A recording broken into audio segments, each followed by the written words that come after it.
Hello viewers, welcome back to my channel. आप सब लोग कैसे हैं। आज यूडीआर किचन में बनने जा रहे हैं शलजम गोश्त। शलजम गोश्त बनाने के लिए मैंने एक देगची में 1.5 किलो शलजम काट कर डाल दी है और उसमें हस्बे ज़रूरत पानी डाला है और उसे ढक कर उबलने के लिए रख दें। अब शलजम सॉफ्ट हो चुके हैं। अब मैं मैशर की मदद से इसे मैश कर रही हूँ। मैश करके इसे एक साइड पर रख दें। अब एक देगची में मैंने पानी को उबालने के लिए रख दिया था। इसमें मैंने 700 ग्राम गोश्त और साथ में मैंने थोड़ी सी चर्बी ली है। अब इसमें एक बड़ा कटा हुआ स्लाइस प्याज, 10 से 15 कलियाँ लहसुन की, 2 से 3 कटी हुई हरी मिर्चें और एक टुकड़ा बारीक कटा हुआ अदरक का डाल दें। अब इसमें 3 टीस्पून नमक,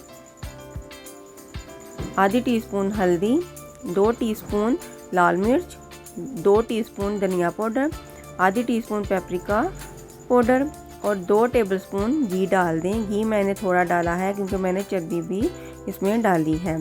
इसे मिक्स करें और आधे घंटे के लिए ढककर पकने के लिए छोड़ दें। जब आधे घंटे बाद गोश्त हमारा सॉफ्ट हो जाए, पानी हमारा खुश्क हो जाए, तो इसमें 3 कटे हुए टमाटर डाल दें और इसे मिक्स करें और ढककर टमाटर के सॉफ्ट होने तक पका लें। जब टमाटर सॉफ्ट हो जाए, मसाला हमारा गोश्त का भुन जाए, तो इसमें उबले हुए शलजम डाल दें और इसे मिक्स करें।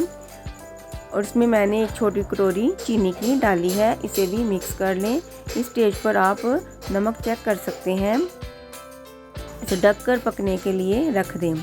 जब शलजम और गोश्त का पानी खुश्क हो जाए के बाद इसमें 1 टेबलस्पून गरम मसाला, 1 टेबलस्पून कसूरी मेथी, खूब सारा हरा धनिया डालकर मज़ीद इसे 5 मिनट के लिए दम पर छोड़ दें। मज़ेदार हमारा शलजम गोश्त तैयार है। ये सर्दियों की सुगात है। इस रेसिपी को खाना सब लोग बहुत पसंद करते हैं। अगर आप मेरे तरीके से इसे बनाकर अपने घर वालों को खिलाएंगे तो उनको बहुत ही टेस्ट आएगा। अब हम इसे सर्व करते हैं।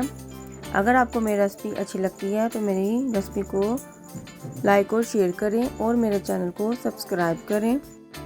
अगर आप मेरी आने वाली वीडियो देखना चाहते हैं तो बेल आइकन को ज़रूर प्रेस करें ताकि सबसे पहले नोटिफिकेशन आपके पास आए। आप कमेंट में बताएं कि आपको शलजम गोश्त की रेसिपी कैसी लगी है। आप अपनी दुआओं में याद रखें। शुक्रिया।